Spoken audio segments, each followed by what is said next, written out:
자, 이제 우리 같이 한번 그림 먼저 그려보겠습니다. 오늘 레이기 마지막 시간인데 같이 한번 잘 기억나도록. 자, 시작.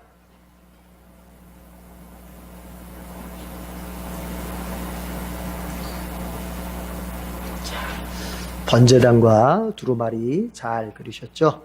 자, 이제 우리 한번 숫자 쓰면서 말해봅시다. 1장. 자, 2장. 그렇죠. 3장.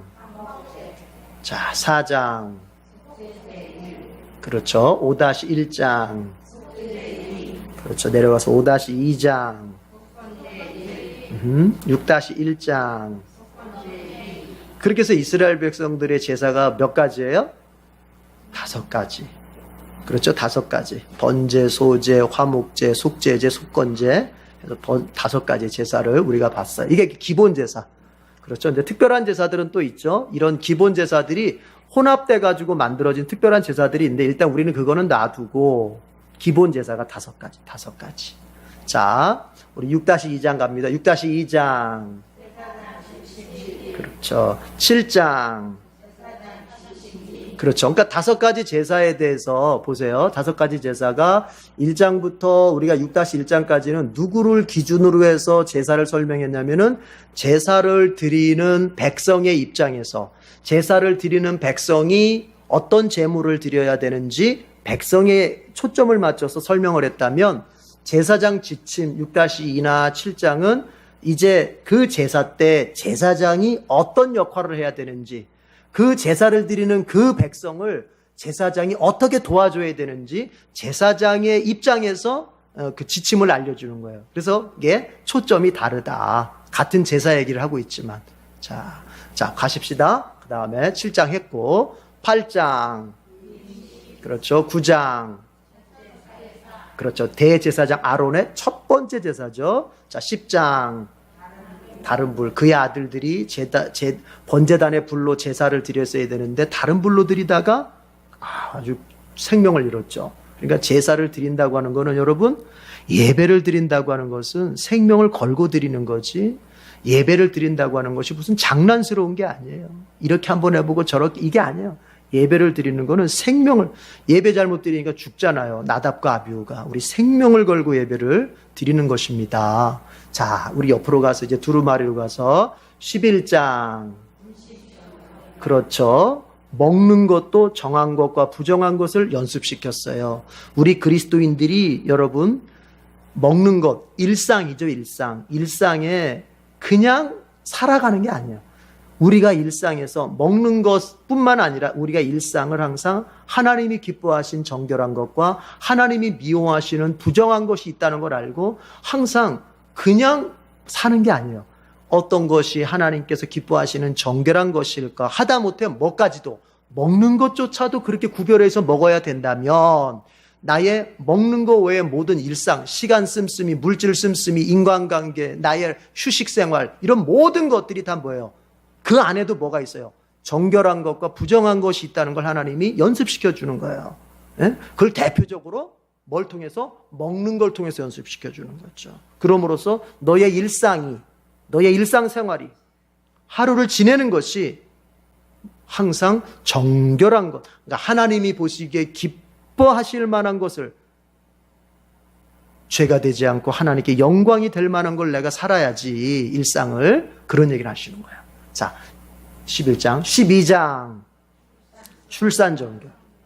아니, 애를 낳는 게 무슨 부정한 것이 있겠습니까만, 여러분, 애를 낳는데 부정해져요. 우리 몸이 부정해져요.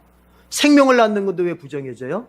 어떻게 보면 죄인을 또 잉태한 거잖아요. 그렇죠? 죄인을 출산한 거야. 또 뭐예요? 우리가 아이를 출산하면서 뭐예요? 피를 흘리게 되잖아요. 우리의 몸 안에 있는 피가 생명되는 피가 흘려지게 되잖아요. 그걸 어떻게 해야 돼요? 다시 깨끗하게 해야 돼요. 그러니까 우리가요, 여러분, 인간의 눈에 선하다고 해서 선한 게 아니에요. 출산하는 거는 인간적인 관점에서는 선한 거잖아요. 그것은. 그게 왜 문제가 되겠어요? 왜 거기에 부정이 낄 수 있겠어요? 그러나 인간 보기에 선하다고 해서 그게 다가 아니에요. 우리는 때로는 여러분, 어거스틴이라는 신학자가 그런 말을 해요. 인간의 선 속에는 악이 깃들어 있다는 거예요. 인간의 선한 행동이 선한 행동인 것 같지만 더 깊이 들어가면 악이 깃들어 있어요. 거기에. 여러분 보실까요? 예를 한번 들어볼게요. 쉬운 예를. 자, 내가 누군가를 섬겨요. 섬긴다는 자체는 뭐예요? 그거는 훌륭한 일이고 그것은 성경의 정신을 행동하는 거잖아요. 얼마나 훌륭한 일이에요. 얼마나 주님 보시기에 기뻐하실 만한 일이에요. 그런데 여러분, 내가 섬기면서 내 속 한편에서는 뭐예요? 누가 좀 알아줬으면 악이 깃들어 있어요. 내가 겸손하게 섬기는 것 같은데 누가 나 안 보나? 보는 사람이 없어? 그럼 화가 나. 이거는 벌써 여러분 악이 깃들어 있는 거예요. 우리의 선이라고 하는 것이 굉장히, 그래서 여러분 우리의 선한 것으로는 하나님 앞에 설 수가 없는 거예요. 우리의 의로는 하나님 앞에 설 수가, 자랑할 게 없어요. 네. 모든 인간이 다 그래요. 자, 그래서 하다못해 애 낳는 것도 정결하게 다시 한번 제사를 드려야 되는 거예요. 자, 출산 정결. 그 다음에 14장. 우리는 쉬었다 하면 잊어버리죠. 13장. 피부병 진단. 14장. 그렇죠. 피부병은요, 옛날 개역개정 성경으로 말하자면은 나병, 문둥병이에요. 근데 그게 사실은 문둥병이라고 해석하기에는 이게 완전히 좀 달라요. 오늘날 현대 문둥병하고는 달라요. 그래서 문둥병이라고 해석하지 않고 악성 피부병으로 요즘 해석을 하는 거건데, 그럼 그건 뭘 상징합니까? 죄를 상징하는 거예요. 죄를. 문둥병은 죄를 상징하는 거야. 죄. 내가 가지고 있는 죄. 이 죄가 어떻게 돼야 돼요? 정결함을 입어야 돼요. 그리고 문둥병은 전염이 되잖아요. 죄는 반드시 전염이 돼요. 내가 죄지면 나 하나로 끝나는 게 아니에요. 내 가족들에게 전염이 되게 돼 있어요. 그래서 이게 반드시 이게 먼저는 진단을 해야 돼요. 진단할 줄 알아야 돼요. 아, 이게 죄구나, 죄가 아니구나. 그러니까 이게 문둥병이구나, 문둥병이 아니구나. 이거 진단할 줄 알아야 돼요. 진단을 못하면은 뭐예요? 나도 옮을 수 있고 또 내가 다른 사람을 옮길 수도 있는 거예요. 진단을 해야 돼. 신자의 눈이, 여러분, 영분별의 은사라는 게 뭐예요?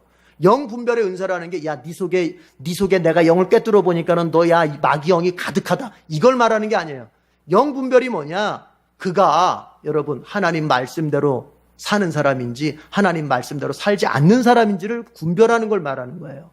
말로는 그냥 천국을 몇 번이나 왔다 갔다 한 사람 같아. 근데 가만히 들어보니까 아니야. 하나님의 사람이 아니. 이걸 분별할 줄 알아야 돼요.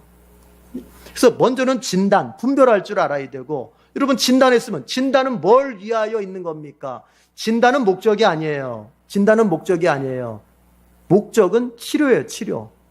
그 다음 치료해야 돼요. 죄를 내쫓아야 돼요. 우리 가정에서 죄를 내쫓아야 돼요. 내게 죄가 보였으면 죄를 내쫓아야 돼요. 우리 가정에 죄가 보였어요. 확실히 분별을 했어요. 그럼 뭐예요? 내쫓아야죠. 그래서 그곳을 거룩하게 만들어야죠. 그래야 하나님의 성령이 임해서 거기에서 역사하시고, 그래야 거기에 하나님이 쌓을 곳이 없도록 복을 채워가는 거예요. 진단. 그런데 그 진단을 누가 내려요? 백성이 내려요? 누가 내려요? 제사장이 내려요. 그 얘기는 뭐냐? 목사가 내린다는 소리가 아니에요. 목사가 여러분을 죄가 이렇게 내리는 게 아니에요. 저한테 와가지고 목사님 어쩌고 저쩌고 저한테 위로받으려고 하지 마세요. 목사가 그 죄 아닙니다 한다고 해서 죄가 아닌 게 아니고, 그거 죄입니다. 제가 죄라고 한다고 해서 그게 죄가 되는 것도 아니에요. 그렇죠? 그 얘기는 제사장이 죄를 분별한다는 소리는 뭐냐? 그것은 하나님이 판단한다는 소리요. 더 구체적으로 얘기하면 죄의 판단은 나에게 있는 것이 아니라 성경에게 있는 거예요. 성경 말씀이 죄냐 아니냐를 판단하는 것이지, 내 느낌이 이건 나에게 좋은 느낌인데 이거 죄 같지 않아, 이렇게 판단하는 게 아니라는 거예요. 죄의 최종적인 판단은 하나님에게 있는데, 그 하나님은 무엇을 가지고 우리에게 죄 판단에 대한 지식을 주시느냐? 성경을 통해서 주시는 거예요. 그래서 성경을 많이 읽는다고 하는 것은 단순히 성경의 글자를 많이 읽는다는 소리가 아니라, 성경을 통해서 죄된 것과 죄가 아닌 걸 구별할 줄 알아야 돼요. 성경을 통해서 거룩한 것과 거룩하지 않은 걸 분별할 줄 알아야 돼요. 내가 성경을 100번을 읽었는데도, 성경을 1000번을 읽었는데도 내가 죄인지 아닌지를 분별이 안 생겨. 그러면 이거는 하나님이 원하시는 바가 아니에요. 여러분, 성경을 많이 읽으십시오. 그리고 여러분이 성경을 읽는 걸 통해서 여러분들이 분별할 줄 아시길 바랍니다. 네. 그래서 여러분의 삶은 늘 거룩하고 하나님께서 보실 때에 야, 너 참 잘한다. 분별도 잘하고 그리고 치료도 잘하고 하나님께서 기뻐하시면서 복을 주시는 거예요. 그렇죠? 예.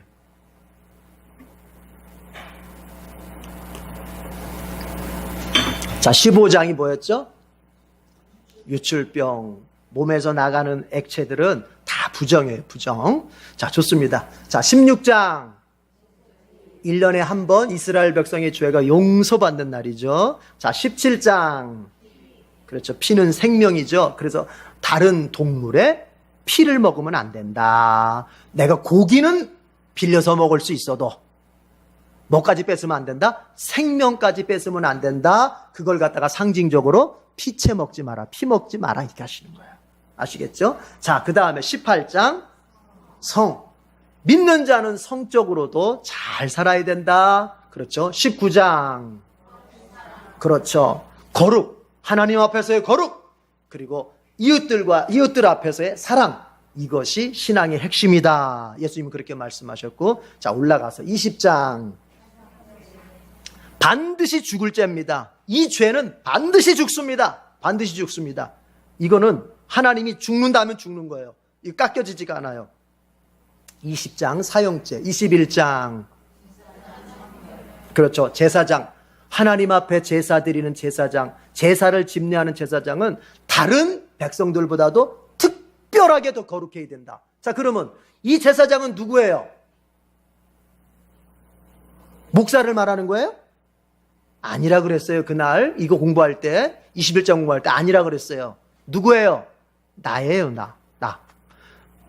예수 안에서 구원받은 사람은 다 제사장들 아닙니까? 여러분, 자 보세요. 여러분이 제사장이 아니면 여러분은 하나님 앞에 나아갈 수가 없는 거예요. 제사장들만 하나님 앞에 나아갈 수 있잖아요.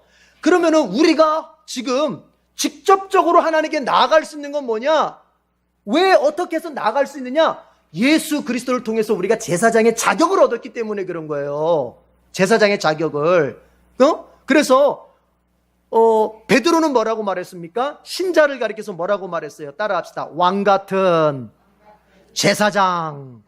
우리 보고 왕 같은 제사장이라는 거예요. 그래서 하나님께 우리가 직접 나아갈 수 있는 거예요.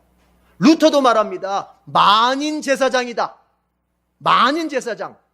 중세시대 때 그 사제들만 자기네들만 제사장이라고 하면서 백성들을 막 자기네들이 중보하는 것처럼 백성들을 막 죄를 막 자기네들이 용서할 수 있고 자기가 하나님 앞에 나아가서 백성들의 죄를 용서시키는 것처럼 중세시대 때 그 사제들이 천주교 사제들이 그러나 루터가 말합니다. 만인 제사장.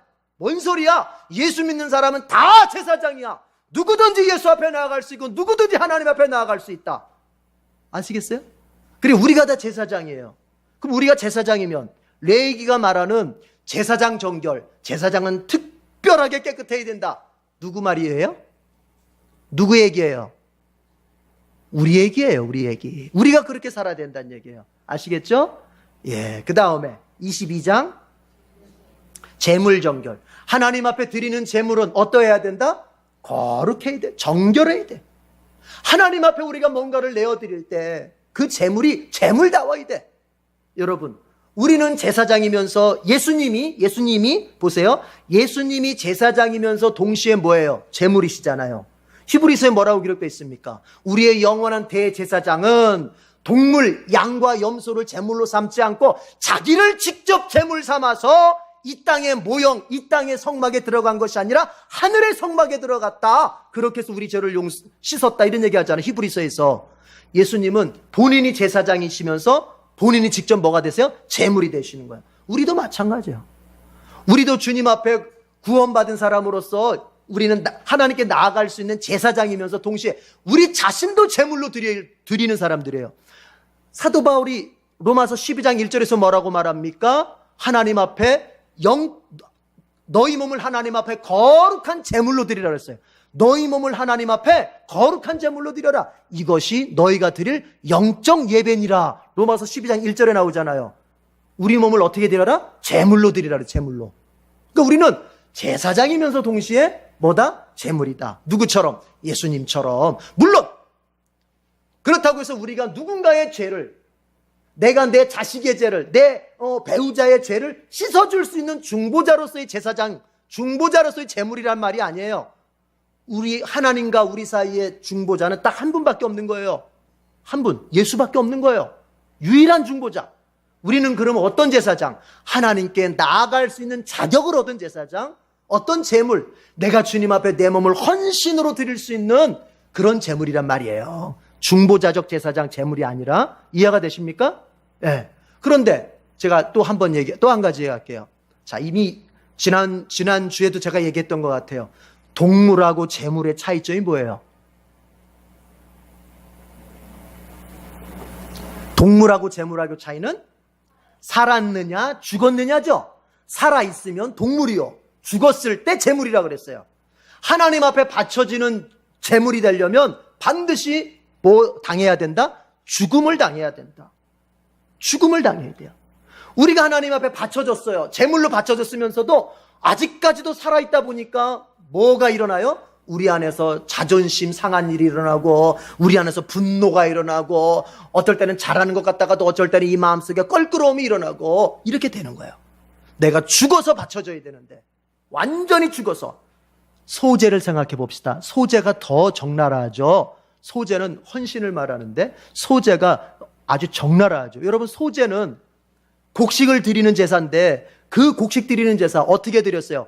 그냥 곡식 나달 그대로 드려요? 어떻게 드렸죠?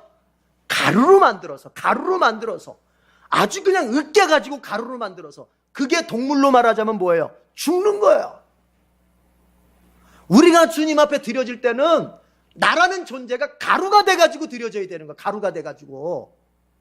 내가 모양이 살아있으면 안 돼. 내가 헌신했습니까? 내 모양이 영광받으면 안 돼요. 나는 가루가 돼가지고 날아가고, 누구만이 영광 받으셔야 돼? 주님만이 영광을 받으셔야 되는 거예요.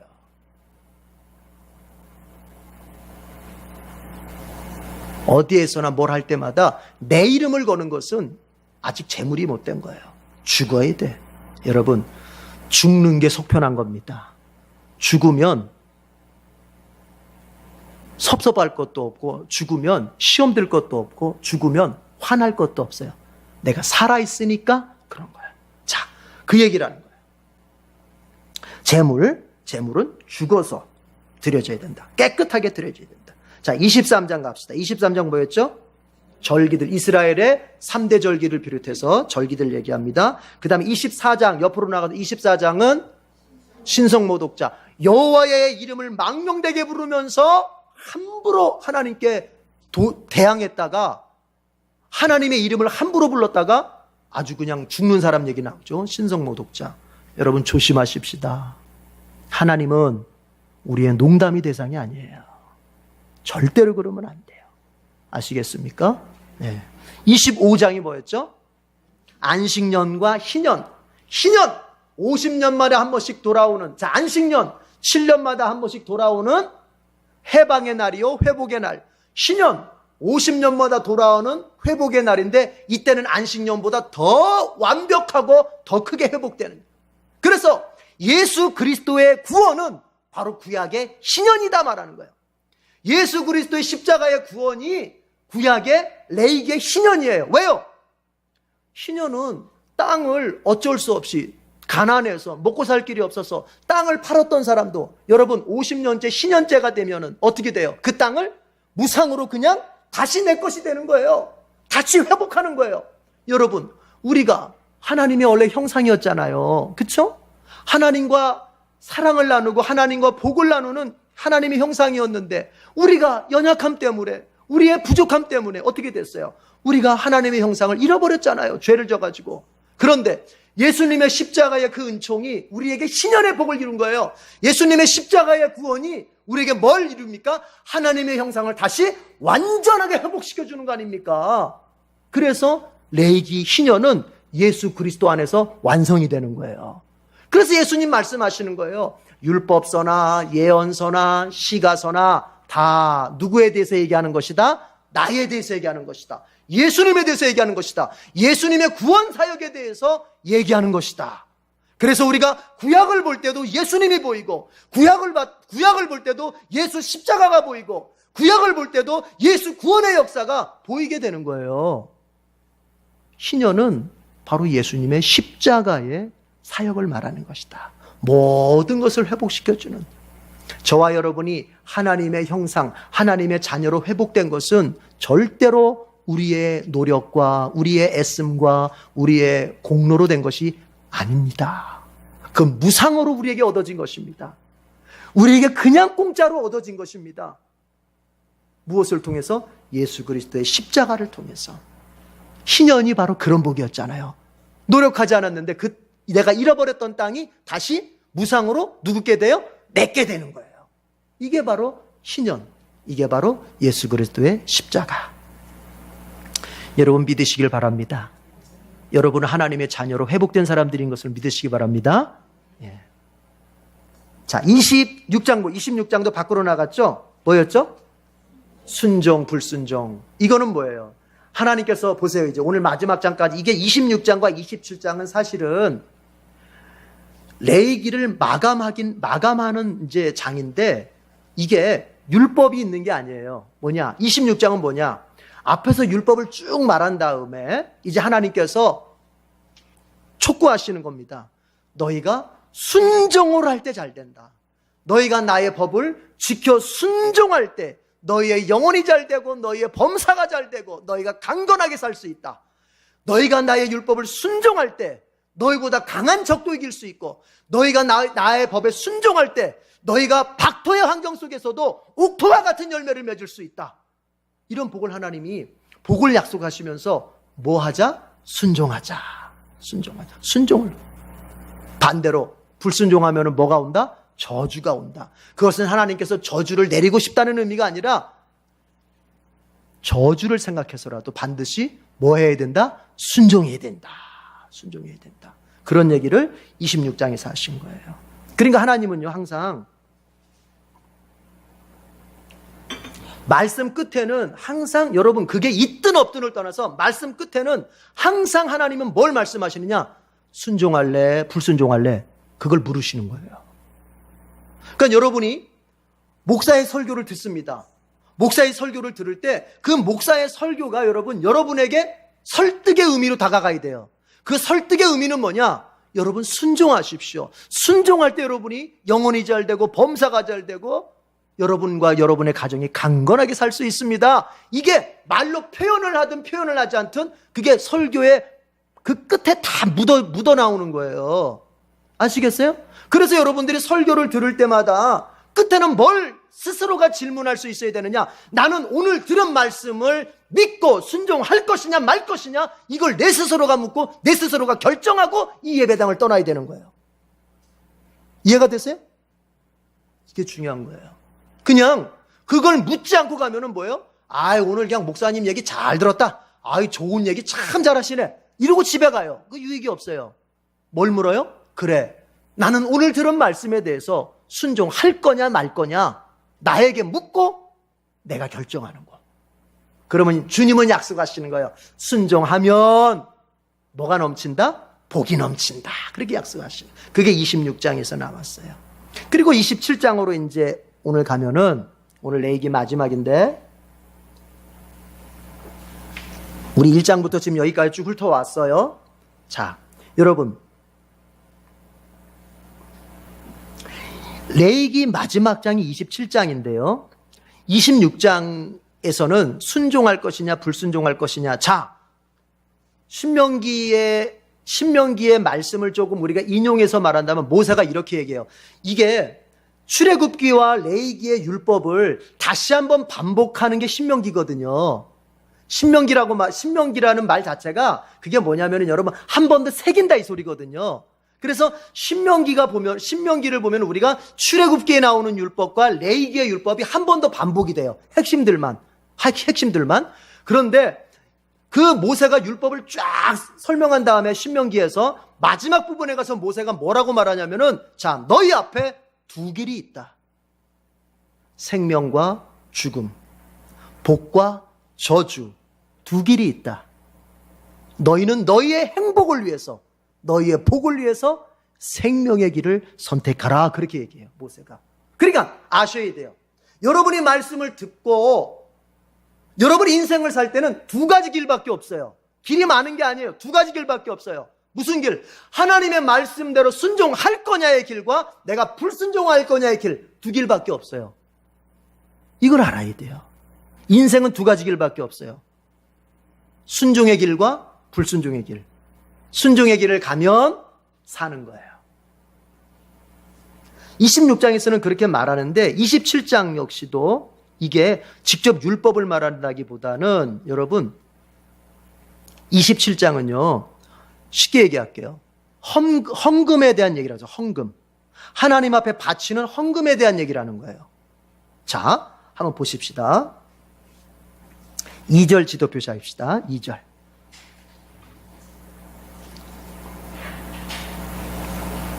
레위기가 헌금 얘기를 하면서 마무리를 해요. 그 의도는 뭔지 그건 좀 이따 설명하도록 하고 한번 보십시다. 2절 다 같이 읽어보겠습니다. 지도 표시하고 시작. 너는 이스라엘 자손에게 말하여라. 그들에게 다음과 같이 일러라. 어느 누구든지 주에게 사람을 드리기로 서약하고 그 사람에 해당되는 값을 돈으로 환산하여 드리기로 하였으면. 자, 하나님께서 지금 뭘 말씀하시냐면은 어떤 사람이 하나님 앞에 서약을 했어요. 서원을 했어요. 뭘 서원했냐면은 내가 하나님 앞에 이걸 드리겠습니다 라고 서원을 했으면 이걸 이렇게 드려라. 그러니까 여기에 나오는 헌금은요 의무가 아니라 뭐예요? 자원하는 거예요. 자원. 자, 집중해서 들어보세요. 제 얘기를. 쉽게 말하면 이런 얘기입니다. 1장에서부터 25장까지, 26장은 순종, 불순종, 그걸 촉구하는 거였으니까 1장부터 25장까지 나오는 율법의 내용은 주로 뭐냐면은 너는 반드시 해야 된다. 의무적인 거예요, 의무적인 거.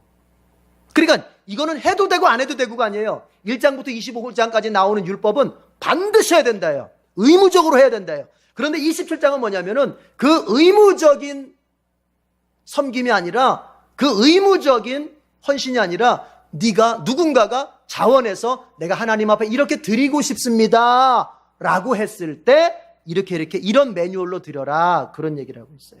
그러니까 자원하는 거예요. 신앙은요 여러분 신앙은 두 가지가 병행되는 거예요. 의무적인 요소와 자발적인 요소가 병행이 되는 거예요. 의무적인 것만 간신히 해놓고는 나 믿음 되게 좋다? 주일 성수, 11조, 의무적인 거, 반드시 해야 되는 거 겨우 해놓고는 나 믿음 되게 좋다? 안 한 사람보다 되게 좋죠. 그러나 뭐예요? 거기에 자발적인 게 빠져 있으면 안 돼요. 자발적인 게 어떤 것들이 있어요? 내가 시간 내서 말씀 읽고, 시간 내서 기도하고, 시간 내서 전도하고, 어쨌든 시간 내서 주님 앞에 내가 봉사하려고 하고, 이런 자발적인 요소들이 같이 잘 병행이 돼야 돼요. 이 두 가지가 잘 병행이 돼요.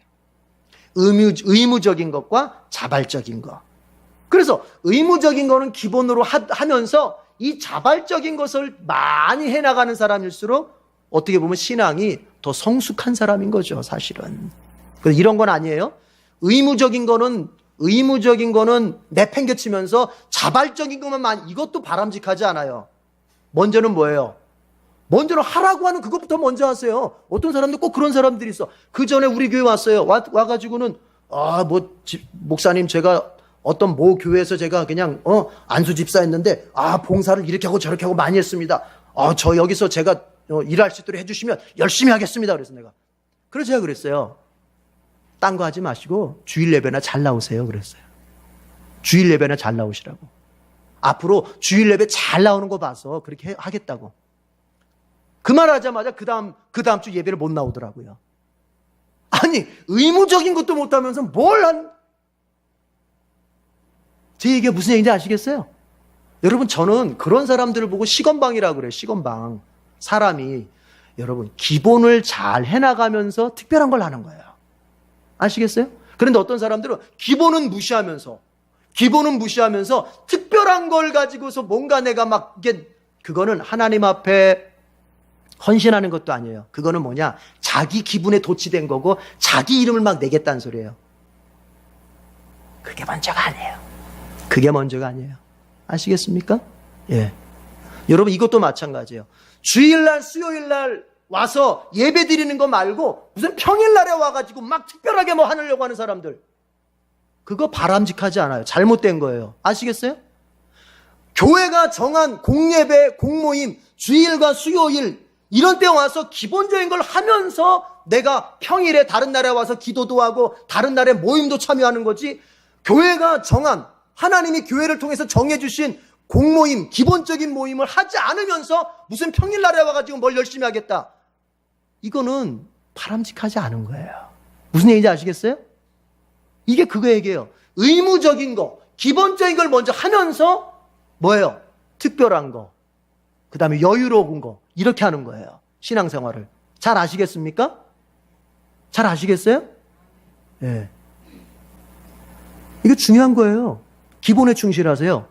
저는 항상 에덴교회에서 신앙생활을 가르치면서 제 자신도 그렇고 기본에 충실할 것이지, 기본은 내팽개쳐놓고 뭐 이상하게 특별한 거, 특별한 사람 찾아가고 특별한 장소 찾아가고 그런 거 가지고 신앙이 좋아지는 게 아니에요. 기본에.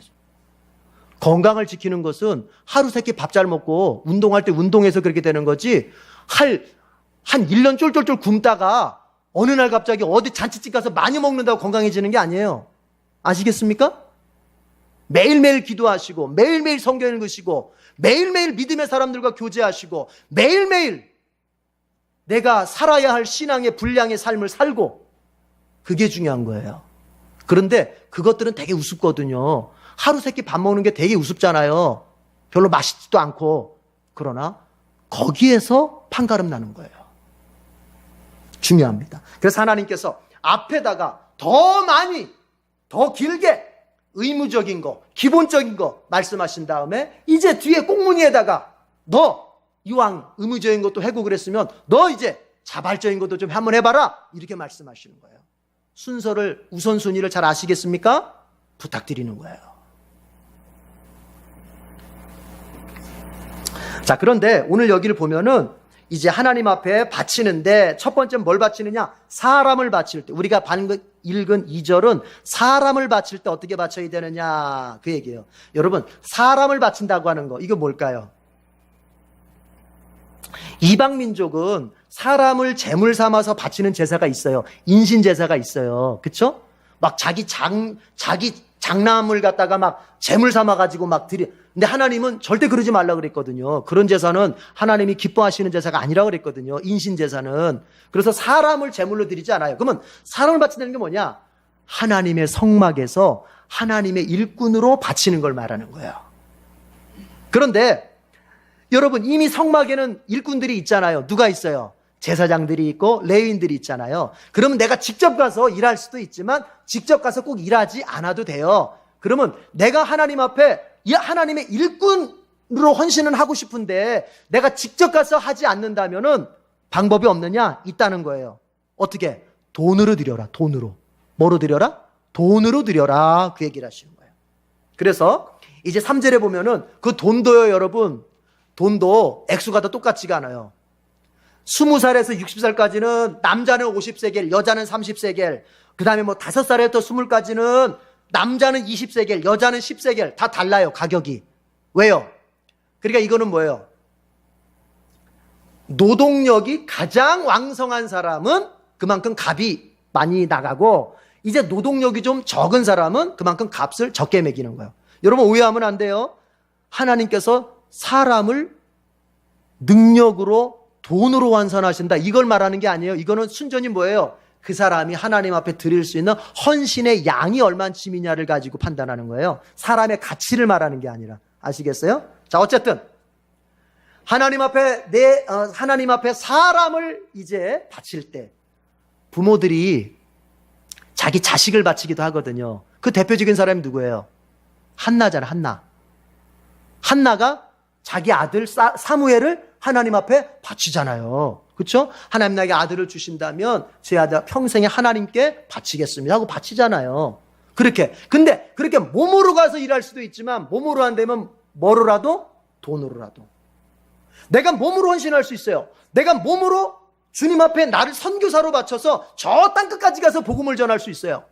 그런데 여러분, 내가 그렇게 할 수 없잖아요. 자식도 돌봐야 되고 내가 그래도 이것저것 할 일이 있잖아요. 그럼 내가 몸으로는 선교사를 못 나가. 그러면 뭐로라도 내가 선교할 수 있다? 돈으로라도 선교할 수 있는 거예요. 그러니까 선교헌금을 열심히 하시는 게 여러분이 선교하는 거예요. 아시겠어요? 네. 내가 몸으로 직접 못 가지만 내가 몸으로 간 그들을 갖다가 물질로 후원하면서 기도로 후원하면서, 그러니까 여러분, 우리가 헌신하려고 마음만 먹으면 얼마든지 헌신할 수 있는 거예요. 여러 가지 방법으로. 자, 두 번째는 뭐냐면은 짐승. 자, 보십시다. 9절 나침반 표시해 보세요.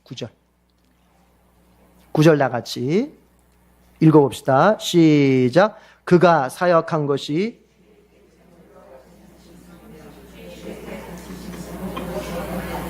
여기는 짐승을 제물로 바칠 때예요. 그때는 여러분 핵심만 얘기할게요.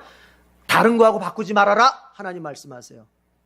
내가 하나님 앞에 이 짐승 보세요. 제가 이걸 하나님 앞에 바치겠다고 서약을 했어요. 서원을 했어요. 그런데 보니까 조금 아까워. 저기 옆에 있는 거 빌빌한 거 저걸 바친다고 그럴 걸. 괜히 이걸 바친다고 그랬네 하고 저거하고 이거하고 바꾸면 어떻게 돼요? 둘 다 거룩해져 가지고 둘 다 바쳐야 돼요. 아시겠죠? 그래서 하나님 앞에 바치고자 했던 그것을 딴 거로 바꾸지 말아라. 그런 얘기를 합니다. 또 하나는 뭐냐면 14절 나침반 표시해 보세요. 14절 다 같이 읽어봅시다. 시작. 어떤 사람이 자기 집을 거룩하게 구별하여 주에게 바칠 때에는 제사장이 그 집을 보고 많든 적든 그 값을 제사장이 매긴다. 제사장이 값을 얼마 매기든지 그가 매긴 것이 그대로 값이 된다. 어떤 사람은 자기의 집을 팔아서 하나님 앞에 바치고 싶어. 자기 집을 바치고 싶어. 하나님 앞에 집을. 그러면 여러분 그것을 어떻게 한다? 제사장한테 가가지고 가격을 매긴 다음에 그 가격에 상당하는 돈을 바치는 거예요. 그래서 하나님 앞에 집을 바치게 됐어요. 또 16절을 보세요. 16절 나침반 표시합니다. 다 같이 시작. 어떤 사람이 유산으로 물려받은 밭에서 얼마를 거룩하게 구별하여 주에게 바치려고 하면 그 밭의 값은 그 밭에 뿌릴 씨앗의 분량에 따라 매기게 된다. 예를 들면 그 밭이 한 호멜의 보리씨를 뿌릴 만한 밭이면 그 값은 은 50세겔이다. 어떤 사람은 토지, 땅을 바치고 싶어. 그러면 하나님 앞에 그 땅을 또 내가 이제 제사장한테 가서 그 값을 매긴 다음에 그 값을 바치는 거예요. 그러니까 이렇게 사람을 바칠 수도 있고 짐승을 바칠 수도 있고 집을 바칠 수도 있고 땅을 바칠 수도 있다. 더 세밀하고 더 자세한 내용은 다른 시간에 이야기를 하도록 하고, 이렇게 하나님 앞에 바치고 싶은 마음이 있는 사람은 어떻게 바쳐라? 이렇게 바쳐라 하는 얘기를 주님이 지금 하시는 거예요. 더 자세한 매뉴얼은 여러분 읽어보시고요. 또 다른 기회에 하도록 합시다. 자, 그런 가운데서 우리가 26절을 한번 보세요, 여러분. 26절 지도 표시하고 같이 읽어봐요. 시작. 짐승의 맛배는 새삼스레 거룩한 것으로 바칠 것이 없다. 맛배는 이미 나 주의 것이기 때문이다. 소든지 양이든지 그것들은 다 나 주의 것이다. 맛배, 이거는 사람으로 말하자면은 장남, 동물로 말하자면은 초태생, 그렇죠? 첫 번째 새끼. 이거는 여러분, 이거는요 자원 예물로 바칠 수가 없다는 얘기예요. 왜 없죠? 이미 주님의 것이에요. 이미 주님의 것이라고. 거기 있잖아요. 맛배는 이미 나 주의 것이기 때문에 그것 가지고서 새삼스레 거룩한 재물, 자원 재물로 바칠 것이 없다. 네. 이미 주님의 것인데 뭘 그걸 가지고 내가 자원으로 바쳐. 이미 그건 바쳐야 되는 건데 의무적으로. 그런 게 몇 가지가 있어요. 예를 들어서 식물로 말하자면 첫 열매, 동물로 말하자면 초태생, 사람으로 말하자면 장남. 여러분, 장남이나 동물의 초태생은 저기 출애굽할 때 우리 출애굽기 14장에서 봤잖아요. 6월절 그 저녁에 이집트의 장남들과 동물의 초태생들이 다 죽을 때 하나님께서 이스라엘의 장남들, 이스라엘 가축의 초태생들은 다 살려줬잖아요. 그러면서 뭐라고 그랬어요? 너희의 장남들, 너희의 초태생들은 다 내 것이다. 그렇게 말씀하셨어요. 그러니까 이미 그건 하나님의 것이기 때문에 그것 가지고서 하나님, 제가 하나님께 이거 자원해서 바칩니다. 이렇게 하면 된다, 안 된다? 안 된다는 거예요. 그건 이런 거하고 똑같은 거예요. 여러분, 개중에 보면은 우리 교회는 그런 분이 이제 없는 거로 알아요. 어떤 사람들 보면은 내가 주님 앞에 드려야 할, 뒤에 11조 얘기가 나오지만 내가 주님 앞에 드려야 할, 의무적으로 드려야 할 헌금을 쪼개서 각각의 항목으로 이상하게 헌금 드린 사람들이 있어. 제가 항상 가끔 이런 얘기 하죠. 우리가 무슨 특별 헌금합니다. 이래서 가난한, 어려운 사람들을 구제하기 위해 특별 헌금을 합니다. 그때 제가 이런 얘기 하죠. 감사 헌금 쪼개가지고 특별 헌금 하지 마세요. 그런 얘기 하죠. 했어요, 안 했어요? 했잖아요. 그게 제가 지어내서 하는 얘기가 아니에요. 다 뭐예요? 성경적 근거를 가지고 하는 말이에요. 지금 그 얘기예요, 그 얘기. 하나님 앞에 본래 드려야 할 것을 쪼개가지고 뭐예요? 또 이런 분도 있을 수 있어요. 우리 교회는 그런 분이 없는 걸로 알아요. 내가 우리 교회에다가 11조를 내는데 그 11조를 뚝 잘라가지고 저기 시골에 어떤 더 작은 교회에다가 반은 보내. 반은 우리 교회에다 내고. 이러면 돼요, 안 돼요? 이러면 안 된다는 얘기예요. 네, 그거는. 왜? 이미 그것은 하나님 앞에 전적으로 의무적으로 드려야 할 건데 그걸 쪼개서 내가 이렇게 생색내고 저렇게 생색내면 안 된다는 얘기를 하는 거예요. 제가 아까 이런 얘기했죠. 의무적인 건 기본적으로 하고 어떻게 해라? 나머지 가지고 내가 특별한 걸 하는 거예요. 아시겠습니까? 네, 그런 얘기를 지금 하나님이 하신 겁니다. 자, 28절 나침반 표시해 봅시다. 이거는 혹시 오해를 할까 봐서 이 절을 그래서 우리가 읽어보고 설명을 좀 하려고 합니다. 28절 다 같이 시작. 사람이 자기에게 있는 것 가운데서 어떤 것을 주에게 바쳐 그것이 가장 거룩한 것이 되었을 때에는 사람이든 짐승이든 또는 유산으로 물려받은 가문에 속한 밭이든 그것들을 팔거나 무르거나 할 수 없다. 그것들은 이미 주에게 가장 거룩한 것으로 모두 바친 것이기 때문이다. 이건 무슨 얘기냐면요. 이건 우리가 그냥 한글로 읽어보면은 내가 하나님 앞에 드리기로 뭔가를 약속한 거는 절대로 내가 누군가한테 팔거나 그러면 안 된다는 얘기구나. 이렇게 이해하기가 쉬운데 이거 사실은 그런 의미가 아니에요. 이건 뭐냐면 하나님께서 저주하기로 작정된 어떤 정한 것들이 있어요. 사람이면 사람, 짐승이면 짐승, 땅이면 땅. 하나님이 저주로 벌을 내리기로 작정했어요. 그래서 그거를 저주를 내리기로 작정하고 따로 구별해놨어. 그럼 그거를 건드리면은 안 된다는 얘기예요. 예를 들어서 하나님께서 아간을 여리고성을 정복할 때 여호수아가 뭐라 그랬어요? 이 여리고성을 정복하는 가운데서 얻은 모든 노획물은 하나님의 여호와의 것이니 누구든지 개인적으로 착복하면 안 된다 그랬거든요. 근데 그걸 누가 몰래 빼돌리죠. 아간이 빼돌리잖아요. 그 바람에 어디서 져요? 아이성 전투에서 지잖아요. 그래서 이제 여호수아와 족장들이 주님 앞에 기도하니까 결국 아간이 배신자였음을 찾아냈잖아요. 그리고 나서 어떻게 합니까? 그 아간과 그 가족들과 그의 가축들은 어떻게 합니까? 하나님이 죽이기로 따로 구별짓거든요. 너희는 저쪽에, 아간의 가족들은 따로 저쪽에 세워놓고 어떻게 합니까? 돌로 쳐 죽이잖아요. 그런 경우를 말하는 거예요. 하나님이 죽이기로 작정한 어떤 사람, 죽이기로 작정한 어떤 짐승, 저주하기로 작정한 밭을 갖다가 내가 이렇게 저렇게 융통성 있게 활용하면 된다, 안 된다? 안 된다는 거예요. 그래서 29절에 그 말이 있는 겁니다. 29절 마저 한번 읽어보세요. 그러면 좀 이해가 돼요. 29절 다 같이 시작. 주에게 바친 사람도 다시 물을 수 없다. 그는 반드시 죽여야 한다. 여기서 주에게 바친 사람이라고 하는 건 뭐냐? 하나님이 저주하기로 딱 결정한 사람을 말하는 거예요.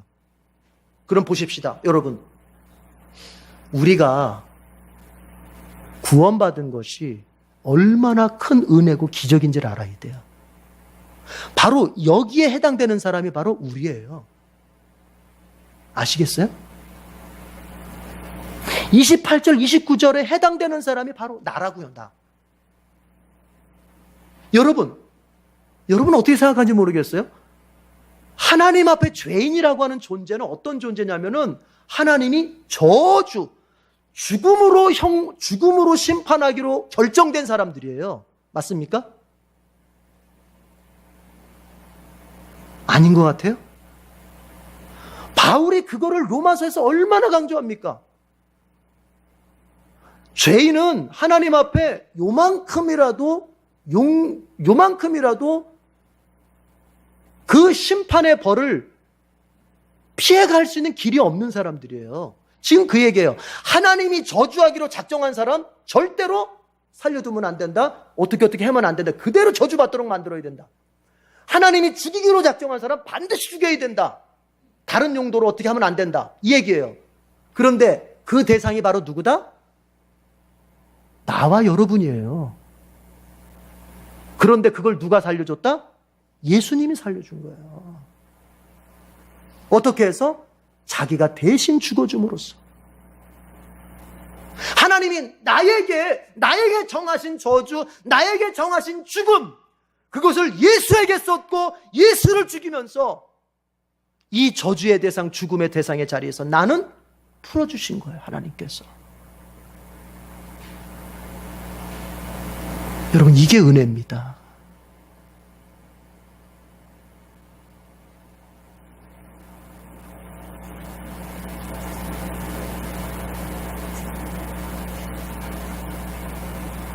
이것은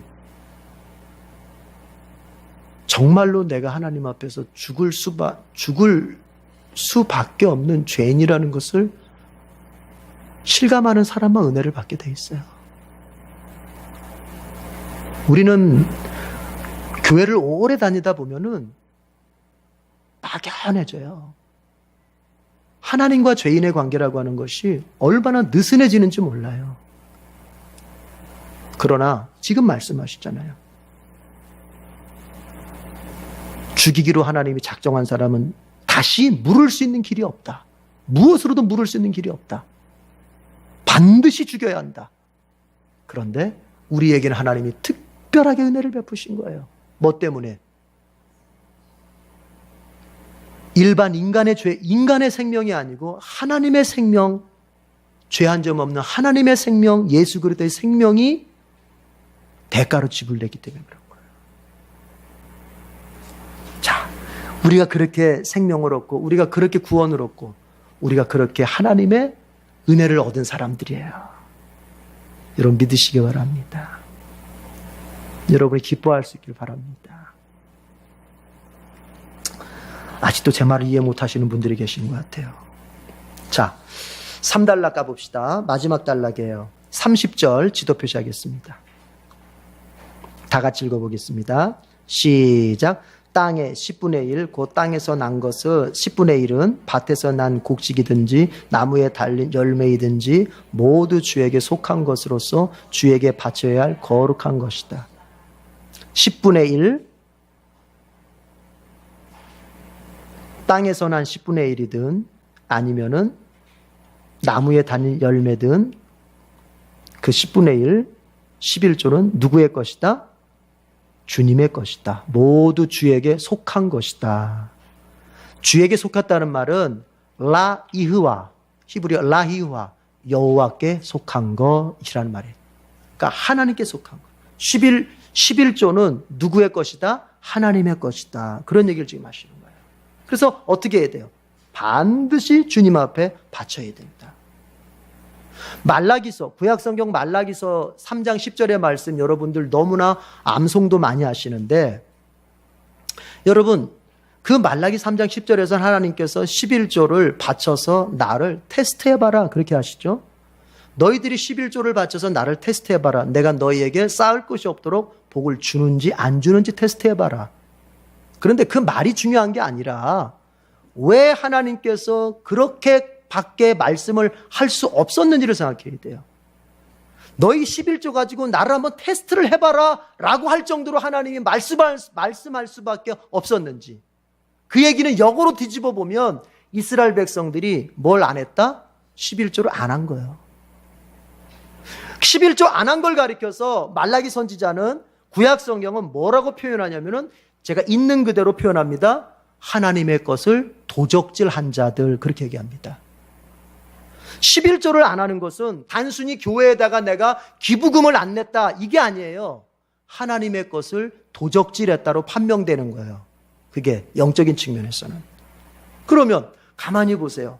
하나님의 것을 도적질하고 내가 부유한 자가 될 수 있을까요? 누군가가 하나님의 것을 도적질하고 부유하게 됐다 합시다. 그게 복일까요? 여러분, 우리의 계산법보다 하나님의 계산법이 더 지혜롭다는 걸 아셔야 돼요. 내가 하나님의 것을 도적질하고 지금 여기서 부유하게 돼가는 것처럼 보이지만 하나님의 계산법에는 언젠가는 손해나게 하는 그때가 다 계산되어 있는 거예요. 그게 반드시 그렇게 돼요. 반대로 내가 지금 주님 앞에 11조를 바치고 주님 앞에 내가 내어드리는 것들이 마이너스가 되는 것 같고 손해가 되는 것 같죠? 그거는 지금 내 계산법이에요. 하나님의 계산법에는 뭐냐? 반드시 그를 내가 채워주고 공급해주고 흡족가리만큼 부어줄 것에 대한 계산이 하나님께는 다 있는 거예요. 아시겠습니까? 아니, 이러나 저러나 하나님이 말씀하시잖아요. 11조는 내 거다, 이렇게 말씀하시죠. 그러면 자, 여러분, 여기서는 11조를 바치는 방법에 대해서 나오는데, 동물 같은 경우 어떻게 합니까? 지팡이를 딱 옆으로 뉘어놓고 한 마리씩 지나갑니다.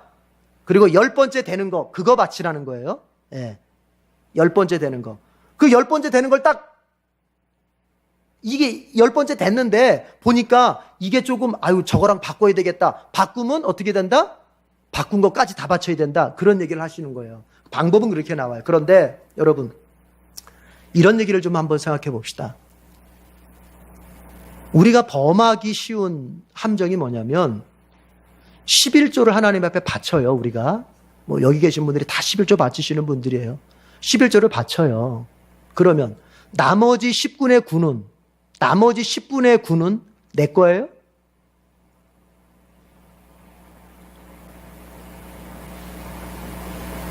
(11조) 바치고 난 나머지 10분의 9는 그건 누구 거예요?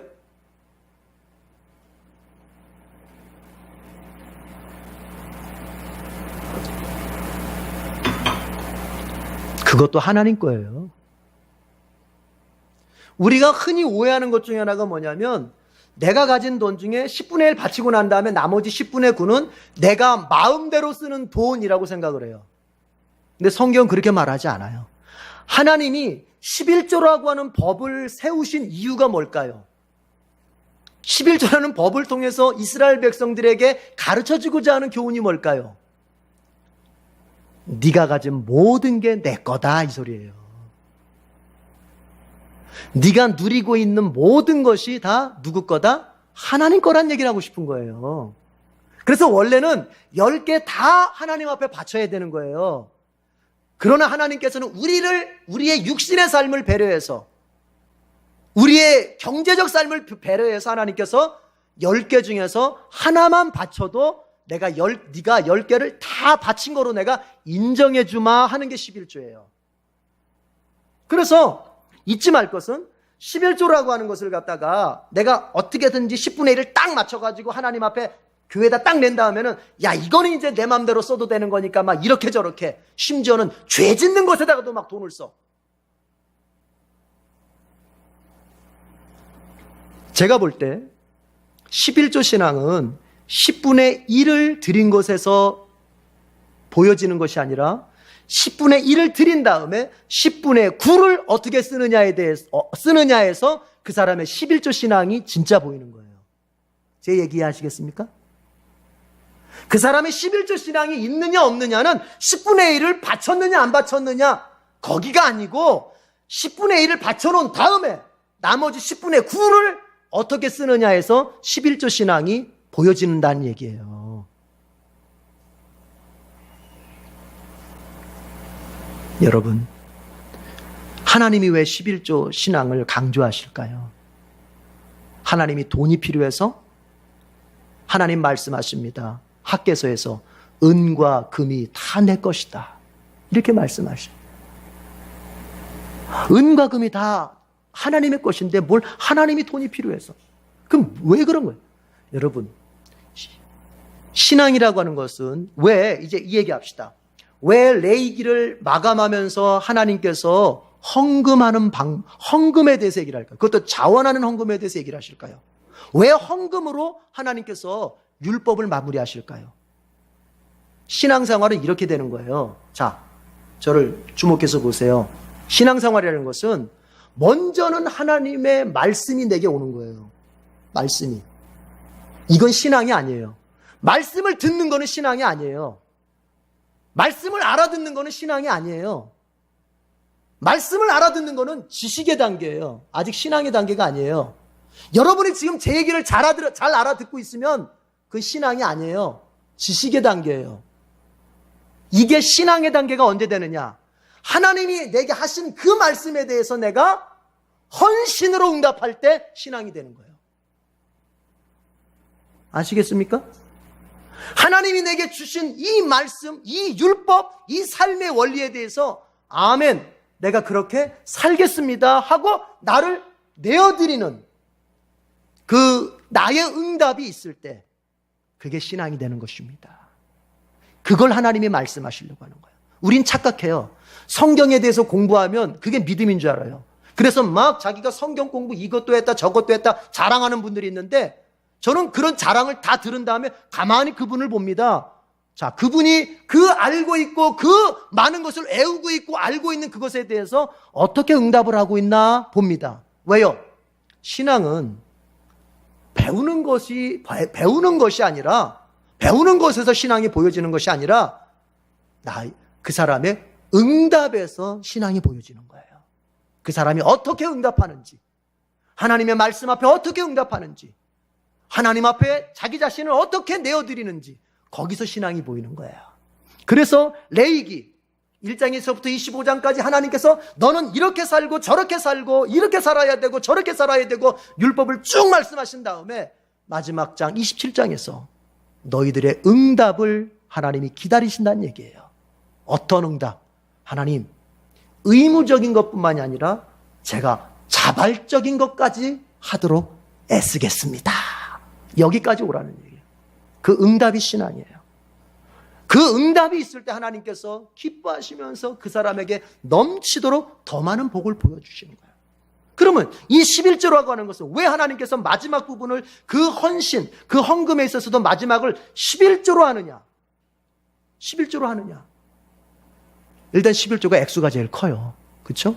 여러분, 헌금 중에 11조 액수가 제일 커요. 액수가 제일 크다는 건 뭐예요? 드리기가 쉽지가 않은 거예요. 드리기가 쉽지 않은 건 왜 드리기가 쉽지 않아요? 거기에 내 생명이 달려있는 것처럼 느끼기 때문에 그런 거예요. 그러면 11조를 통해서 하나님께서 우리에게 요구하시는 신앙은 뭐냐? 여러분 기억하세요. 11조는 하나님을 인정하는 첫걸음이에요. 이걸 아셔야 돼요. 하나님을 인정하면 11조를 내는 거예요. 여러분 오해하면 안 돼요. 어떤 거냐면 11조 내는 게 되게 무슨 특별한 신앙이라고 생각하는 분들이 있더라고요. 11조를 내는 것이 굉장히 어떤 수준 높은 특별한 신앙이라고 생각하는 분들이 있어요. 그러나 오늘 성경을 보세요. 11조는 기본 중에 기본이에요. 하나님의 은혜를 내가 믿고 하나님을 정말로 하나님의 살아계심을 믿고 그분이 나를 구원한 걸 믿고 그분이 나를 여기까지 인도한 걸 진짜로 믿는 사람은 기본적으로 하는 게 11조라는 얘기를 오늘 하는 거예요. 여러분, 이제 신앙을 점검해 봅니다. 우리의 신앙이 말로 출발합니다. 그러나 말로 출발해서 우리가 물질적 헌신, 거기까지 갈 수 있어야 돼요. 말로 출발해서 말로 완성되는 신앙은 그 신앙이 아니에요. 이제 여러분과 저는 하나님을 인정하는 사람들입니다. 그렇다면 그것을 여러분의 물질로 보이십시오. 루터가 종교개혁을 할 때 그런 얘기를 했습니다. 여러분이 진정으로 회개할 때는 여러분의 돈지갑이 회개할 때다.